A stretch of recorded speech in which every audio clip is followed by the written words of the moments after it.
History is full of incredible moments, epic battles, and brilliant minds. But peel back the layers, and you'll find some stories that are just unsettling.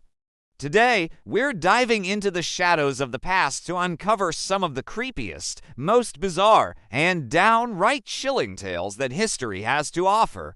These aren't your typical textbook stories, so brace yourselves. Let us start in 18th century France with a mystery that still gives people chills: the Tarari of Lyon. This man had an appetite that defied all logic. Born in the 1770s, Tarari was constantly, ravenously hungry. His parents, unable to feed him, kicked him out. He joined a traveling troupe of charlatans, swallowing stones, corks, and even live animals whole in front of astonished crowds. His stomach was so flexible he could hold an entire basket of apples in his mouth.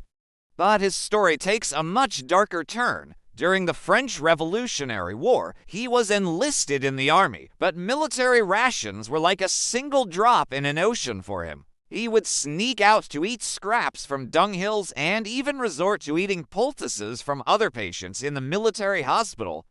The army tried to use his unique condition for espionage, having him swallow a box with a message inside. The plan was a disaster. He was captured, tortured, and eventually released. Back at the hospital, his hunger grew more desperate. He was caught trying to drink the blood of patients and even attempting to eat bodies in the morgue. The final straw came when a 14-month-old baby mysteriously disappeared from the hospital. Suspicion immediately fell on Tarari. Though there was no direct proof, he was driven out of the hospital and vanished from the public eye. He resurfaced years later, dying of tuberculosis, his body a wreck. An autopsy revealed his stomach was enormous, filling most of his abdominal cavity, and his internal organs were horrifyingly rotted. The cause of his insatiable hunger was never determined, leaving behind a truly disturbing medical mystery. Next, let's journey to the isolated Flannan Isles off the coast of Scotland. In December 1900, a passing steamer noticed that the lighthouse on Eilean Mor was dark. This was a serious problem. A relief vessel, the Hesperus, was sent to investigate. When the relief keeper, Joseph Moore, arrived on the island, he was met with a scene of eerie silence. The lighthouse door was unlocked, and inside, things were even stranger. 2 of the 3 waterproof coats belonging to the keepers were gone. The dinner table was set for a meal that was never eaten. An overturned chair lay on the floor as if someone had jumped up in a hurry. The keepers themselves, Thomas Marshall, James Duckett, and Donald MacArthur, were nowhere to be found. They had vanished without a trace. The last entry in the lighthouse log was on December 15th. It described a severe storm, with strong winds the likes of which the keeper had never seen in 20 years. Strangely, there were no reported storms in the area on those dates. The entries described the keepers as being incredibly distressed, with one crying and the others praying. The final entry simply read, "Storm ended. Sea calm. God is over all. What happened to them?" The official explanation was that a massive, unexpected wave swept them out to sea. Perhaps the keepers went to secure equipment during a storm, got into trouble, and the third rushed out to help them, forgetting his coat in his panic. But this doesn't explain the strange log entries about a non-existent storm or the unsettling atmosphere of the abandoned lighthouse. Theories range from a fight among the men to paranormal encounters, but to this day, the fate of the Flannan Isles lighthouse keepers remains one of history's most haunting unsolved mysteries. Now for a story that feels like it's straight out of a horror movie. The tale of the dancing plague of 1518. In Strasbourg, France, a woman known as Frau Trophia stepped into the street and began to dance. She didn't stop. She danced for days without rest. Within a week, 34 others had joined her. Within a month, there were 400 people dancing uncontrollably in the streets. The city authorities were baffled. Their medical advice at the time was to let the dancers get it out of their system. They actually cleared out a guild hall and built a stage, even hiring musicians to keep the people moving.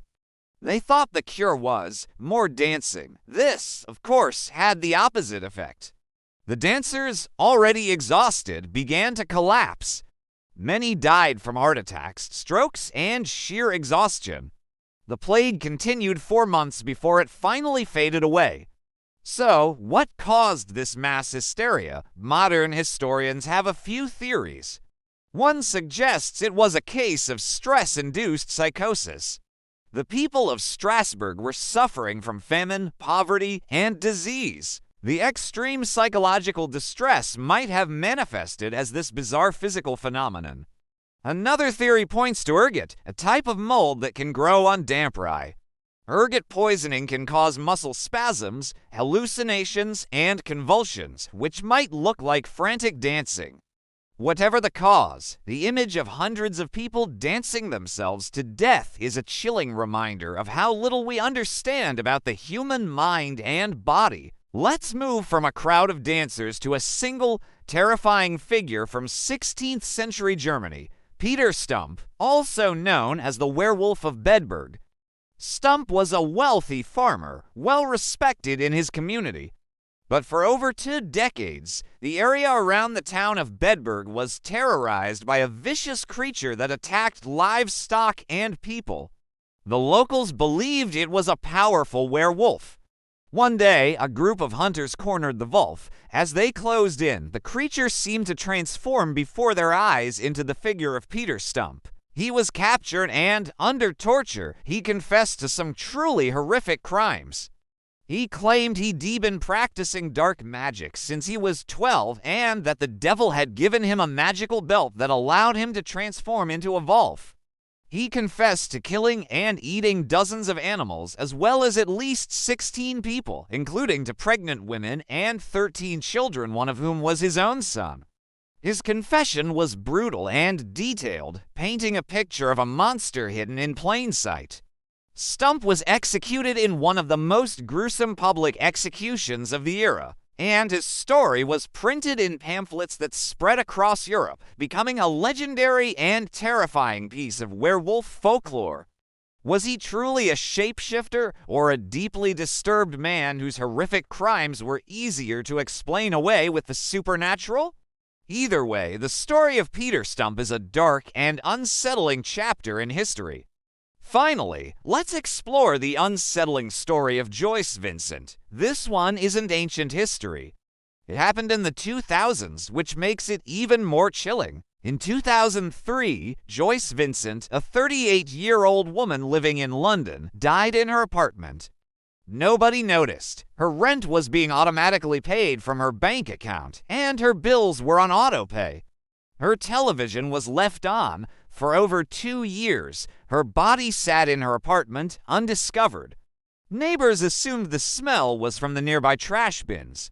It wasn't until bailiffs broke in to repossess the flat due to unpaid rent that her skeletal remains were found, surrounded by wrapped Christmas presents she had been preparing. The TV was still on. The investigation into her life revealed a woman who was beautiful, smart, and sociable, but had become increasingly isolated. She had cut off contact with her family and friends for reasons that remain unclear. The story of Joyce Vincent is a profoundly sad and creepy modern-day ghost story. It's a haunting reminder of how someone can simply slip through the cracks of society, becoming completely invisible, even in a bustling city of millions. Her death wasn't the result of a monster or a plague, but something far more common and, in some ways, more terrifying: loneliness and disconnection. From ravenous men to vanishing lighthouse keepers and dancing plagues, history is filled with tales that remind us the truth can often be stranger and scarier than any fiction. These stories linger because they touch on our deepest fears: the unknown, the loss of control, and the monster that might be living right next door. What are some of the creepiest historical stories you've ever heard? Let me know down in the comments. Thanks for watching, and if you enjoyed this journey into the dark side of history, make sure to like, subscribe, and hit that notification bell for more unsettling tales from the past. See you next time.